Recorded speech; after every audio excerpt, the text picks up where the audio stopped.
तो विधिवत रूप से हमारे आज के मुख्य अतिथि इस समारोह के doctor professor Ashok Kumar Ghosh, chairman Bihar state pollution control board, मंचासीन हमारे lieutenant colonel Mohit Chauhan, Bihar regiment centre Danapur cantt,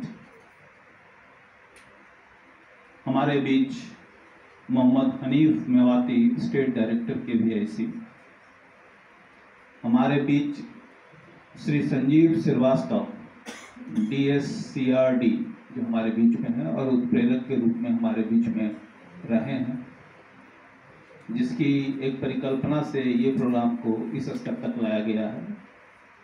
हमारे बीच सहायक प्रबंध निदेशक AGM Ranjit Kumar Choubey ji, Punjab national bank के, हमारे बीच Anupam Sinha, assistant technical officer CIPET Hajipur, और तमाम प्रतिभागी गण। मैं लगभग 32 साल से भारत सरकार में हूँ और मुझे आज पहली अनुभूति मिली है एक सैनिक के साथ अपने बातों को शेयर करने का। प्रतिभागीगण जो हमारे यहाँ हैं, ये पहली बार मेरी अनुभूति है। इससे मैं अपने आप को बहुत गौरवान्वित महसूस कर रहा हूँ और मुझे लग रहा है कि जो देश के रक्षक हैं वो हमारे बीच हैं और अब उनका रूपांतरण हो रहा है। रिटायर वाली बात सूट नहीं करती है, जैसा कि हमारे मुख्य अतिथि महोदय ने भी बताया और सारे गण्यमान अतिथियों ने बताया। मैं इसको रूपांतरण मानता हूँ, एक रूप से दूसरे रूप में आना। आप देश की रक्षा करते आ रहे हैं, अब भारत के अर्थव्यवस्था की रक्षा करेंगे, आपका रूपांतरण हो गया।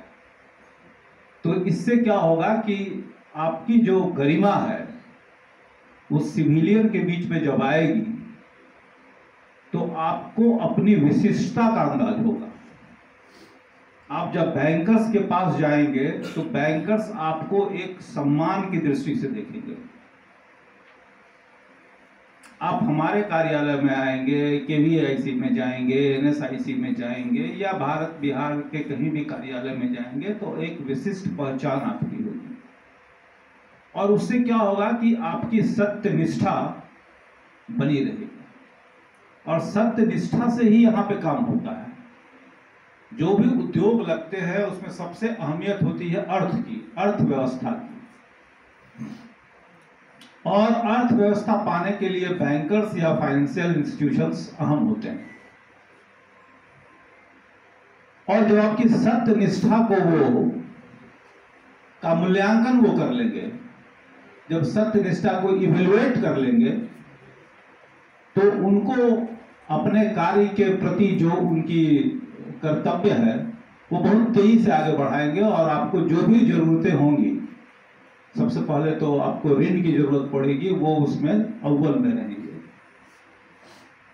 बैंक के भी आज AGM साहब हैं, मैं बताऊं और बड़े गर्व के साथ बताऊं कि कुछ दिनों पहले नहीं, कुछ महीनों पहले हम लोगों ने इसी तरह का प्रोग्राम किया था जिसमें 41 करोड़ रुपए का लोन वितरण किया था। शायद मुख्य अतिथि साहब महोदय थे उस वक्त, और उसमें भी हम लोगों ने सिंगल यूज प्लास्टिक को फेज आउट करके जो नए एंटरप्रेन्योर हैं उनको नए उद्योग लगाने के लिए दिया था। और कहाँ से, साउथ इंडिया से कोई इंडियन बैंक आए थे और उन्होंने, उनके GM आए थे और उन्होंने फैसिलिटेट किया था।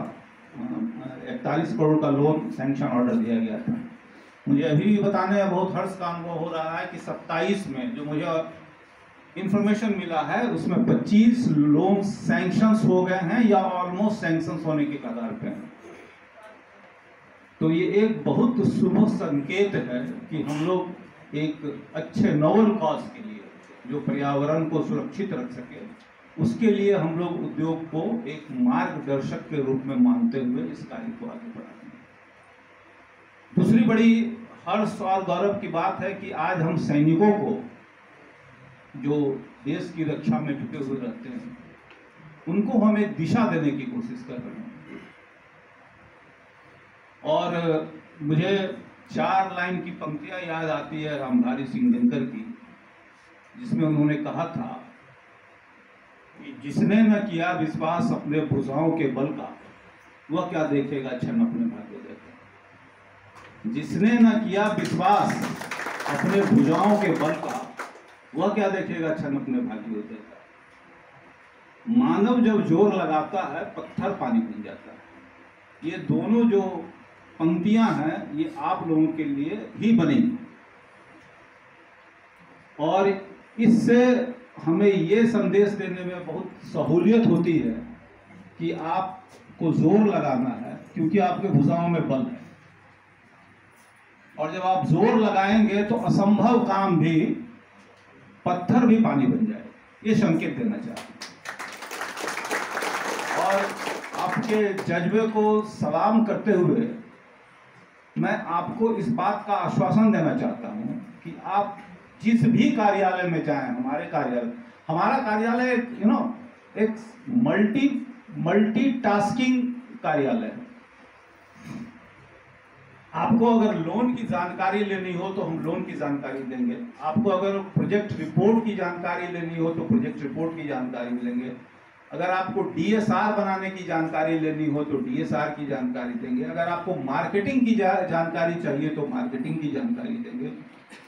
हाँ, आप बैंक में गारंटर के रूप में कैसे हमारे सीजीटी एमएससी को यूज कर सकते हैं, जो बैंकर्स प्रायः करते हैं कि भारत सरकार का जो सीजीटी एमएससी है, कॉर्पस फंड एक क्रिएट किया गया है, और इस बात शायद एजीएम साहब को भी पता होगा कि 7,000 करोड़ रुपया हमारे मंत्रालय ने सीजीटी एमएससी को दिया है गारंटी के रूप में कि आप गारंटर बने, और 2 लाख करोड़ रुपया गारंटर बनने के लिए दिया गया है कि आप गारंटर का एक छाप छोड़े।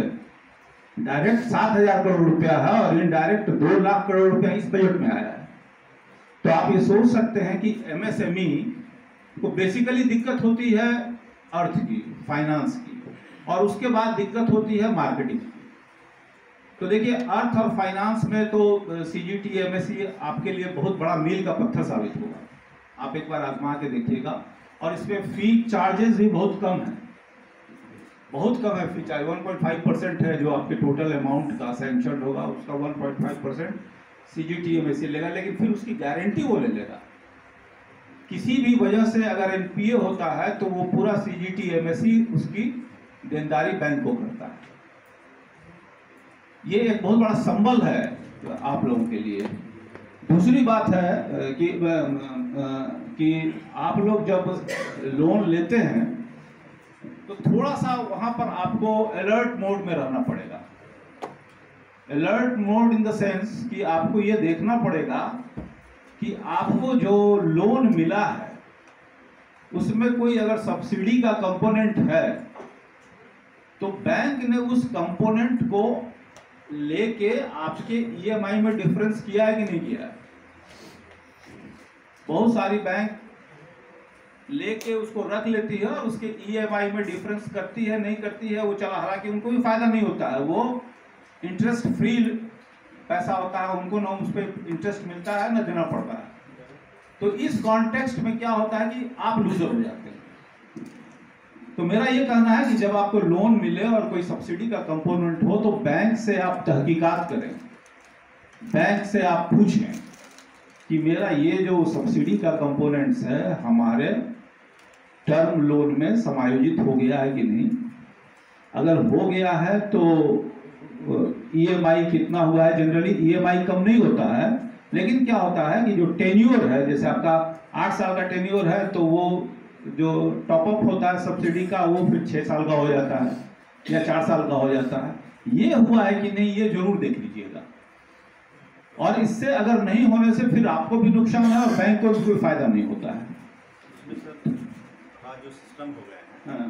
कि सारे बैंकों में सॉफ्टवेयर, बाकी नहीं जानता हूँ लेकिन बैंक में कि जो आपका जैसे पीएमएजीपी की हम बात करें तो जो सब्सिडी की राशि आ गई तो जिस दिन से वो राशि प्राप्त हो गई बैंक को वो बैकएंड सब्सिडी होती है, 3 साल के लिए उसको रखा जाता है, लेकिन उस पोर्शन पे ब्याज नहीं चार्ज करना है, ना तो उस पर ब्याज बैंक देगा। सिस्टम में ही इनबिल्ट हो गए हैं, पहले ये सिस्टम नहीं था। तो जैसे फॉर एग्जांपल 8,75,000 की सब्सिडी है तो उतने पोर्शन पे टर्म लोन, उतने पोर्शन को घटा के टर्म लोन पे ब्याज लगेगा। ये इंश्योर करना जरूरी है सर। आपने बहुत अवेयरनेस की बात करी। नहीं, बहुत सही बताया। ये बात होती है, लेकिन ये ट्रांसपेरेंट नहीं होती है। हमारे जो बेनिफिशियरी है उसको दिखता नहीं है, वो दिखता नहीं है। वो तो दिखना चाहिए कि हाँ मेरा टर्म लोन में इतना माइनस हो गया है ड्यू टू दिस सब्सिडी। और उसका जनरली क्या होता है कि EMI तो कम होता नहीं है, पीरियड कम हो जाता है, तो वो पता चलना चाहिए। वो सर इसलिए ये त्रुटियाँ हो जाती हैं कहीं कहीं। हालांकि सिस्टम पूरा इनबिल्ट है। CBS में उस स्कीम में लोन खोला सब्सिडी वाली में, तो सब्सिडी जो है सिस्टम में जनरेट हुई, सब्सिडी का सेपरेट लेजर क्रिएट हो जाता है और उसके साथ टैग रहता है। लेकिन जैसे ही उसके अलावा किसी दूसरी स्कीम में खोल दिया गया, फिर वो जनरल स्कीम लोन की तरह उस पूरे पे चार्ज करता रहता है। लास्ट में जाके बोरोवर की कंप्लेन होती है कि मेरा भी ज़्यादा मिल गया, तो रिवर्स कराइए। रिवर्सल का भी प्रोसेस बहुत लंबा है, हायर पावर में चला जाता है। ये आप लोग अवेयरनेस रखें। जैसे ही शुरुआत हुई उतने से कम पे लग रहा है कि नहीं मेरा। हाँ, यही मैं बोल रहा हूँ कि थोड़ा वहाँ सचेत रहने की ज़रूरत है, और आप सचेत रहेंगे तो वो चीज़ एडजस्ट हो जाएगी। और KVIC के डायरेक्टर साहब हैं, मैं इनसे भी अनुरोध करता हूँ वही चीज़ कि जब ये सब्सिडी अमाउंट जब बैंक के अकाउंट में क्रेडिट कर देते हैं, तो उनके बाद का प्रॉब्लम बेनिफिशरीज को ये होता है कि उसको दिखता नहीं है कि ये सब्सिडी हमारे अकाउंट में आ गया है, और उसके चलते हमको EMI में या जो 5 साल 6 साल का है उसमें अब 4 साल का हो गया, 3 साल का हो गया, ये पता नहीं चलता है। बैंक बोलता है कि हाँ हम कर दिए पर वो दिखता नहीं। तो मैं चाहूँगा कि ये एक पत्र लिखें बैंक को, और ये लिखें कि भाई ये ट्रांसपेरेंसी हो, कि हमारे एंटरप्रेन्योर को दिखे ये चीज़ कि हाँ ये सब्सिडी आया है, और ये सब्सिडी आपके अकाउंट में क्रेडिट हुआ है या आपके लोन अकाउंट में क्रेडिट हुआ है, और उसमें EMI के चलते आपका EMI इतना हुआ है या उसमें टाइम इतना कम हो गया है, ये दिखना चाहिए। ये यहाँ पर आप लोग को सचेत रहने की जरूरत है। तो मैं बता रहा था कि हमारे यहाँ जो CGT MSE की गारंटी कवर है, और एक दूसरी सबसे बड़ी बात मैं ये करना चाह रहा था कि MSMEs को दूसरा बड़ा प्रॉब्लम होता है मार्केटिंग का। वो अपने प्रोडक्ट को बेचेंगे कहाँ? ये कहने के लिए बिहार बड़ा हाईली कंज्यूमेबल स्टेट्स है, लेकिन फिर भी बेचने के लिए आपको एक प्लेटफॉर्म की जरूरत पड़ती है, और वो प्लेटफॉर्म आपको भारत सरकार का MSME मंत्रालय देता है, जिसमें हमेशा से हम ये कहते आए हैं कि भारत सरकार की जो नीतियां हैं MSME की, उसमें स्पष्ट कहा गया है कि कोई भी मंत्रालय, भारत सरकार की मैं बात बता रहा हूँ, कोई भी मंत्रालय, विभाग या CPSUs अगर अपने प्रोडक्ट को वो या सर्विसेज को खरीदते हैं, तो उसमें 25% मिनिमम अनिवार्य रूप से MSE से खरीदें। ये भारत सरकार का गजट नोटिफिकेशन है हमारे मंत्रालय का। अगर इसमें कोई डेविएशन आता है किसी डिपार्टमेंट का, तो वो उसके लिए उनको फिर जवाब देनी पड़ेगी कि डेविएशन क्यों आया। तो ये बहुत बड़ा प्लेटफॉर्म है आपके लिए कि आपको 25% खरीदारी MSE से होगी, इस तरह का आश्वासन, इस तरह की गारंटी भारत सरकार के द्वारा दी जाती है। दूसरी चीज है कि 358 आइटम्स रिजर्व्ड है। रिजर्व्ड इन द सेंस कि उसकी अगर परचेजिंग होती है, जैसे फिनाइल है, साबुन है, बहुत छोटे छोटे आइटम्स हैं, उसमें KVIC के बहुत सारे आइटम्स हैं, उसको तो भारत सरकार की जो विभाग और जो मंत्रालय CPSU है उसको 100% परचेज करना है उनसे, MSE से। इसमें कोई डिविएशन हो ही नहीं सकता। तो मैंने बोला कि दो चीज़ें, एक अर्थ हुआ जो बैंक से संबंधित है, उसमें आपको सारी सुविधाएं मिल रही हैं। दूसरा है मार्केटिंग में जो ये आपको चैनल मिला है मिनिमम 25% परचेजिंग का और रिजर्व्ड आइटम में 100% परचेजिंग का, इस सबको आप लोग ध्यान में रखें। और ध्यान में रखने के बाद फिर आप किसी तरह की आपको अगर ज़रूरत पड़े तो आप हमसे मिल लीजिए। मेरा एक चैंपियन पोर्टल भी है, नाम ही है चैंपियन, जो हमारे माननीय प्रधानमंत्री ने इनका उद्घाटन किया था 2020 में। इसमें बड़ा स्पष्ट कहा गया है सब जगह कि अगर किसी भी MSEs को या MSMEs को कोई प्रॉब्लम आता है उसके बिकवाली से संबंधित या किसी भी तरह से संबंधित, मान लीजिए आपने अपने प्रोडक्ट को किसी को बेचा और उसका पैसा आपको 45 दिन के अंदर नहीं मिल रहा है, तो ये चैंपियन पोर्टल के तहत आप कंप्लेन कर सकते हैं, अपने ग्रीवांसेस को रख सकते हैं। वो भी ये पूरे भारतवर्ष में ये लागू है। और उसके बाद वो पोर्टल से संबंधित कंप्लेन हमारे पास आ जाता है और हम फिर उससे पूछते हैं, जो आपके खरीदार होते हैं, कि भाई इनका ये ग्रीवांस है, इसको आप क्यों नहीं एड्रेस कर रहे हैं। समझ गए ना। अगर वो एड्रेस किसी अपनी गलती की वजह से नहीं कर रहा है तो उस पर नियमानुसार अनेक तरह की कार्रवाइयाँ हो सकती है। दूसरी चीज ये है कि अगर ये जो चैंपियन पोर्टल है ये प्राइवेट ऑर्गेनाइजेशन पे भी लागू है। ये सिर्फ भारत सरकार, बिहार सरकार या CPSU या SU पे लागू नहीं है। ये अगर कोई प्राइवेट ऑर्गेनाइजेशन भी आपसे कोई प्रोडक्ट या सर्विसेज खरीदा है और वो 45 दिन के अंदर आपका पेमेंट नहीं कर रहा है तो वो भी इस चैंपियन पोर्टल के जग में आते हैं। तो आप देख लीजिए कितना बड़ा संबल है आपके लिए कि आप इस तरह की बातों को चैंपियन पोर्टल पे, प्रधानमंत्री के पोर्टल पे डाल के और उसको हमारे पास लाते हैं और हम उसका निराकरण करते हैं। तो इस तरह की बातें आपको जाननी चाहिए, समझनी चाहिए। हमारे जो ट्रेनिंग प्रोग्राम है इस तरह की बातें बताई जाती है, समझाई जाती है।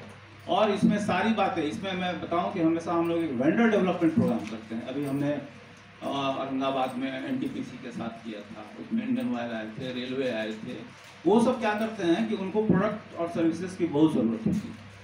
अब वो औरंगाबाद वाला मंगा रहा है मुंबई से सामान, मैं देखा बड़ा हल्का सामान था, वो नट्स बोल्ट्स और कुछ डाइस थे जो यहाँ बहुत बढ़िया से बनाए जा सकते हैं, लेकिन वो नहीं बन रहा है। तो वहाँ हमने बायर और सेलर्स को एक जगह बैठा के और ये बताया कि भाई ये प्रोडक्ट बनाना है, आपने तो बनाइए और देखिए आपको परचेजर आपके बीच में पड़ा हुआ है, आपके बीच में है। तो इस तरह की बातें जब होती है तो एक व्यापक इंफॉर्मेशन जाता है MSMEs के बीच में, और जिससे क्या होता है कि MSMEs को आंतरिक बल मिलता है और उस बल के चलते क्या होता है कि हमारा बढ़ावा होता है।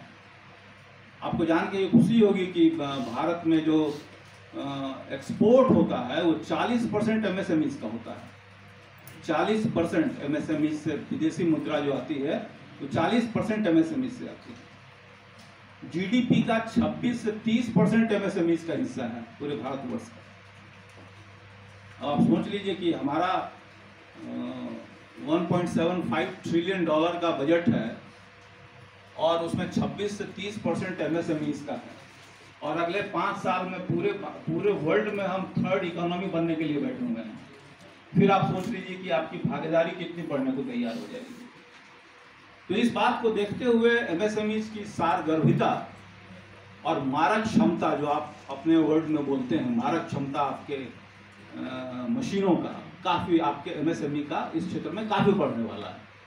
तो आप लोग इस क्षेत्र में आए हैं, कदम रखे हैं, मैं इसका स्वागत ही नहीं करता हूं, बल्कि मैं आश्वासन देता हूं कि आपको हम एक एस्टेब्लिश्ड MSME बना के देंगे और इसमें हमें आपके सहयोग की जरूरत पड़ेगी। जहाँ ज़्यादा समय नहीं लेते हुए फिर मैं सारे प्रतिभागीगण का, प्रत्यक्ष और परोक्ष रूप से हमारे मीडियागण का और मंच के विशिष्ट व्यक्तियों का सम्मान करते हुए अपने वक्तव्य को विराम देता हूं और उम्मीद करता हूं कि हम लोग अगले बार जब मिलेंगे तो सारे एक MSME परिवार के तहत, उद्यमी के तहत मिलेंगे। धन्यवाद, थैंक यू।